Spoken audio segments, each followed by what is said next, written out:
Could you give us a short introduction into your background as an international property agent, I would say, right? And the background of Fulcrum Global. 同大家介紹下我自己先啦，我叫阿 Clark 啦。咁其實我從事呢個國際嘅房地產咧，已經有15年嘅歷史㗎啦。其實講緊咧，我自己嘅團隊啦，每年嘅銷售額啦，其實去到2個億港紙嘅，就係一個海外物業嘅話。咁而且咧，我哋下低管理嘅一個渠道啦，其實係講緊，即係我本人都已經超過200個唔同嘅渠道去管理嘅。咁啊，可以睇睇呢啲係我嘅 background 嚟嘅。咁其實我哋最主力啦，就會有啲係喺大中華區啦，無論係喺泰國啦、台灣啦，甚至係喺泰國啦、中東啦等等有唔同嘅 network 嘅。咁我哋喺嗰部分亦都有唔同嘅一啲物業嘅投資嘅。咁我自己本人啦，曾經喺早幾年啦，咁啊有本書叫200萬全球低水物業等升值。咁以前嘅著作嚟㗎啦，已經。咁啊講緊幾年前亦都有喺呢個咧。Queennet.net 啦，咁同埋經濟一周嗰度有我本人嘅專欄嘅。咁我公司叫 Fulcrum Global， 可能冇乜人認識佢。咁其實咧，佢已經喺2008年嘅時候已經成立咗㗎啦。咁呢間公司咧，其實講緊我哋管理嘅資產咧，背後已經有講緊500個 million 嘅美金喺度嘅。咁billion 嘅美金係講緊，其實我哋轄下嘅一啲唔同做咗嘅物業，其實已經有50個以上嘅。咁可能好多人話，其實你哋公司嘅背景係啲咩嘢咧？其實我哋背景係有一啲新加坡同埋香港一啲好有錢、好有名望嘅家族嘅基金起家嘅，我哋係咁所以其實你見到我哋本身自己個 revenue 啦，而家講緊今時今日係3.8個 billion 係我哋而家嘅美金嘅一個我哋嘅 revenue 啦。咁我哋甚至講緊我哋已經交付咗嘅物業有16000個單位㗎啦。咁而且我哋而家係講緊成個亞洲地區啦，最主要東南亞為主啦。管理緊嘅一啲團隊去幫我哋銷售嘅話，超過2000個唔同嘅一啲唔同嘅一個渠道嘅。咁當然最特別嘅就係中間嗰個，大家可能見到有個 Global 呢個字眼。其實喺我哋公司2018年嘅時候有一個好特別嘅創舉啦。我哋香港 background。香港 base 嘅香港人公司，但係我哋收購咗一間泰國嘅上市公司叫 Global， 咁成為當地嘅一個發展商。咁所以亦都係一個原因，可能好多人未必認識我哋個名 Fulcrum Global， 但係其實如果去到泰國或者一啲東南亞地方嘅話，一講 Global 嘅話，其實個個都知㗎啦，因為當地係一個而家其實屬於5大嘅開發商嚟㗎啦，係啦。咁呢啲都係我哋有 provide 嘅一啲 service 啦，包括一啲法律上面嘅推介啊 mortgage 嘅推介啊，一條龍嘅服務俾翻我哋嘅本地嘅一啲客戶啦，海外嘅客戶啦。咁無論喺一啲 tax purpose 上面，甚至係出租嗰度咧，其實都可以完美咁去令到佢哋可以一條龍服務到嘅，係啦。咁同時呢啲一啲 project 亦都係我哋嘅 partner 啦。咁可能正話我哋講到 Global， 咁你話Global 我都仲係唔識嘅話，咁 Hong Kong Land 香港置地，可能大家都應該認識啦。咁置地其實亦都係我哋嘅 partner 嚟嘅。我哋有個 project 係同佢合作㗎啦。咁有個 project 喺華欣嘅就同 Intercon 合作㗎啦。咁另外有一個泰國嘅 project 啦，我哋帶咗 Escort 呢間租務管理公司入咗去啦。咁另外你見到BTS， 如果大家去泰國嘅話，可能有搭過呢個，其實就係當地嘅一個港鐵啦。我哋其中一啲 project 咧，亦都係有佢哋嘅注資喺入邊嘅。咁所以公司嘅財力好雄厚嘅，係啦。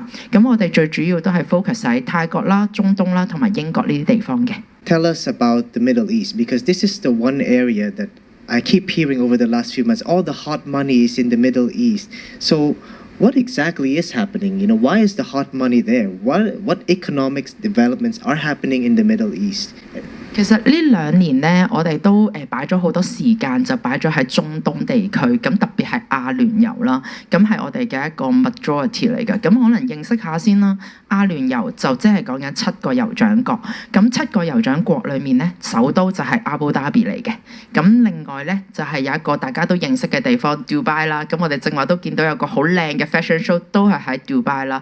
咁但係見到呢個咁大笪地方，其實係講緊 within 12,000萬人口嘅啫，唔係大家諗得咁多人，但係喺杜拜咧已經有400萬人喺入邊㗎啦。咁係一個經濟發展好蓬勃嘅地方嚟嘅。咁啊，所以亦都係我哋而家開始去睇嘅一個重點嘅一個經濟投資地方啦。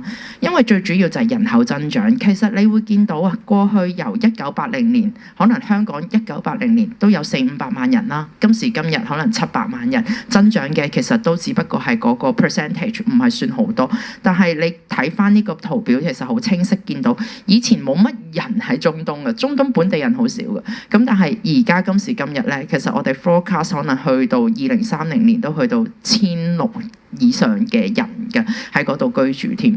咁而講緊其實有88% 都係屬於外來人口嚟添嘅，即係話好多外來人士會去想去住喺呢個阿聯酋嗰度。咁你見到啦，呢張圖就其實好清晰㗎。你睇下01年咩都冇嘅，沙漠啫嘛，係咪先？大家唔知可能有冇去過去嗰邊旅行啊、開心啊，或者去玩啊？可能而家會考慮，因為點解啊？咦，我知道會有棕櫚島咯喎，我知道downtown有 Burj Khalifa 咯喎。以前講緊2005年，可能大家都仲係即係開拓緊自己事業嘅時候，見到都仲係沙漠市中心冇乜嘢。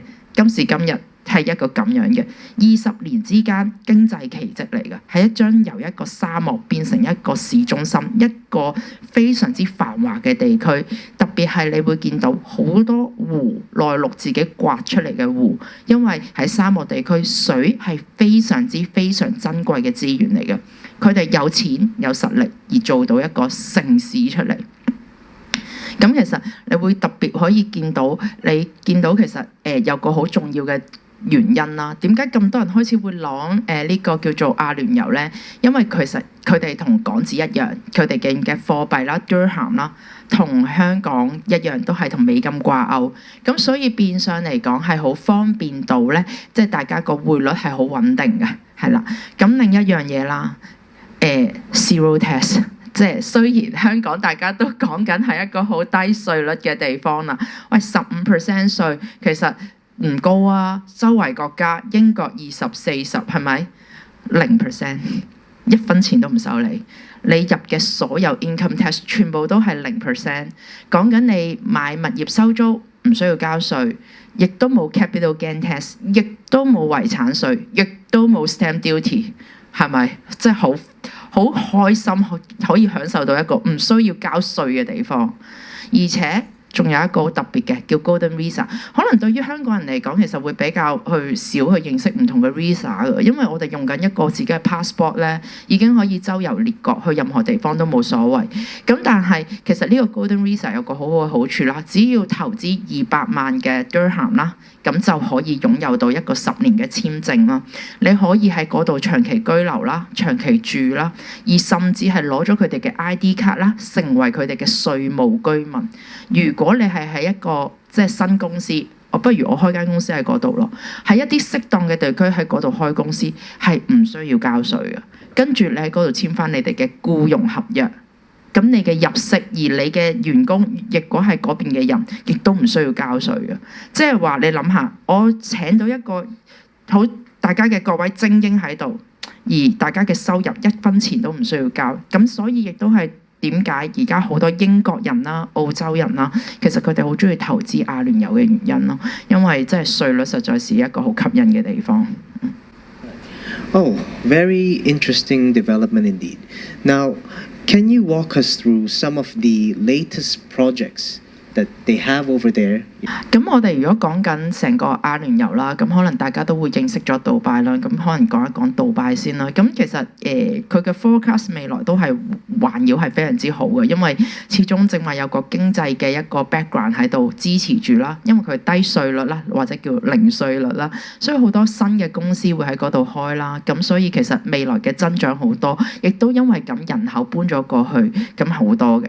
咁其中一個好重要嘅嘢，唔知大家有冇玩 Crypto 啊？咁啊，我哋可能即係早幾年有啲人會講，其實 Crypto 喺今時今日階級固化非常之嚴重嘅社會裏面，係一個可以令一啲本身普通市民翻身嘅一個投資工具。咁而杜拜或者係阿聯酋好多物業發展商，其實佢哋全部都願意收 keep 土。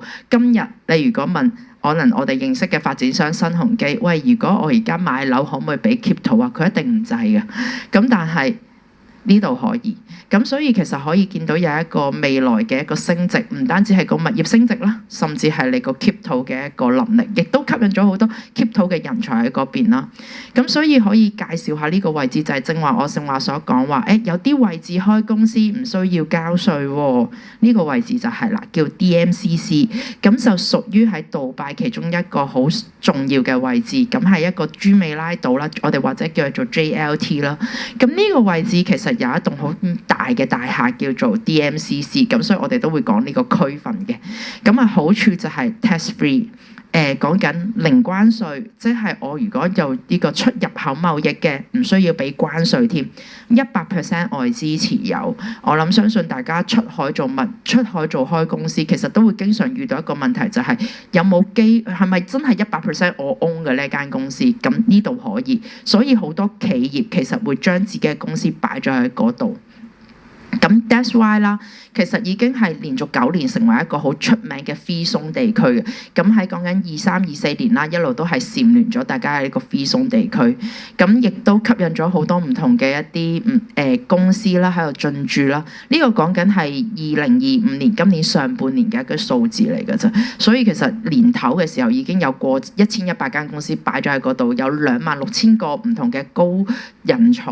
咁已經進駐咗啦，甚至係包括好多唔同 keep 土嘅人才喺嗰度啦。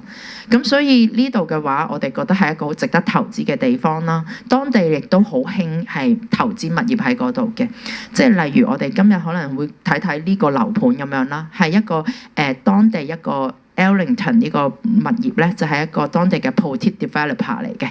咁呢個 developer 咧，首先小而精。比較靚，咁亦都好切合香港人喜歡嘅，就係一啲英國主題為主嘅，咁所以比較唔錯嘅。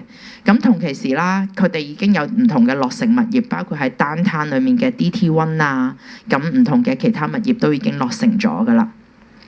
咁所以會見到啦，例如呢個物業本身喺當地就好受歡迎噶啦，星星位置就係嗰個物業嘅位置啦，隔離好高嗰棟樓就係 DMCC 啊，即係行過去就返工。咁後面你見到好多矮樓，有個湖區嗰度，其實當地嘅一個好出名有錢人嘅別墅區，咁所以亦都會咧有個小商場喺嗰個位置，唔係每一次都需要揸車去 downtown，可能去大家認識嘅 Dubai Mall 嗰度 shopping 嘅，咁可能有呢啲日常生活嘅都會喺呢度。咁呢個位置其實係當地一個其中好 prime 嘅 location 啦。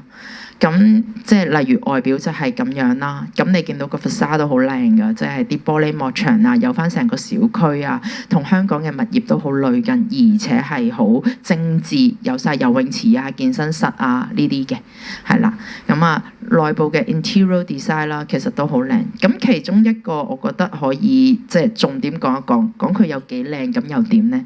講緊普通嘅租務回報可以去到7.2%，呢個係普通嘅租務回報嚟嘅啫。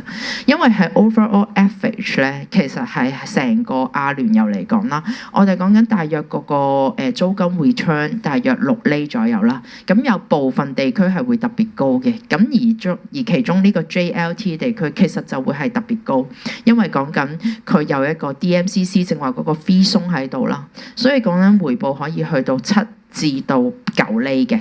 咁而家普通嘅一房咧，1年嘅租金收入可以去到13萬嘅dirham咁樣咯。咁所以好多人都會選擇喺嗰度投資咯。